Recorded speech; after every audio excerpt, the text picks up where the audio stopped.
Pour parler de ces attaques contre des pétroliers en mer d'Oman, nous retrouvons Thierry Coville, chercheur à l'IRIS, spécialiste de l'Iran. Bonsoir. Oui, bonsoir. Cette attaque a eu lieu dans une zone particulièrement sensible pour le commerce mondial, notamment de pétrole. De nombreux navires transitent par le détroit d'Ormuz. Doit-on craindre une paralysie du détroit et quelles en seraient les conséquences ? Alors, effectivement, on n'en est pas là. C'est vrai que dans la mémoire collective, pendant la guerre Iran-Irak, il y a eu une guerre des tankers. Et donc, effectivement, mais on n'en est pas là. Je veux dire, je pense que les deux pays n'ont aucun intérêt à un affrontement. Je pense que ça a été déjà évoqué par les dirigeants iraniens, mais ce serait vraiment une mesure de dernière nécessité de bloquer le détroit d'Ormuz,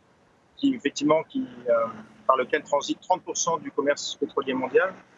Et je pense qu'on voit à quel point la situation est tendue avec cette politique de pression maximum américaine qui ne donne pas de résultat. Les Iraniens ne veulent pas parler, ne veulent pas céder.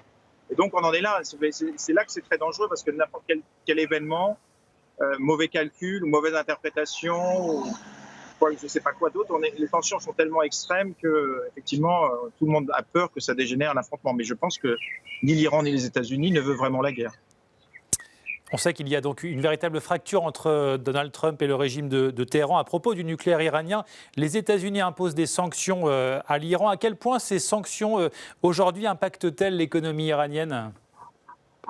Alors, ce n'est pas une fracture simplement entre l'Iran et l'État iranien. Je vous rappelle, c'est entre les États-Unis et l'État iranien. C'est entre les États-Unis et la communauté internationale. Les États-Unis sont sortis de cet accord, qui est toujours respecté par les 5 autres signataires et validé par une résolution des Nations Unies. Je pense que c'est un point important. Donald Trump se vante lui-même que ces sanctions n'ont jamais été aussi fortes contre un pays. Et c'est vrai, malheureusement, c'est vrai. Les exportations pétrolières de l'Iran sont passées de 2,3 millions de barils par jour à 500 000 barils par jour. L'inflation a atteint au moins 50% en Iran. 40% de la population est en situation de pauvreté, d'après les Iraniens eux-mêmes.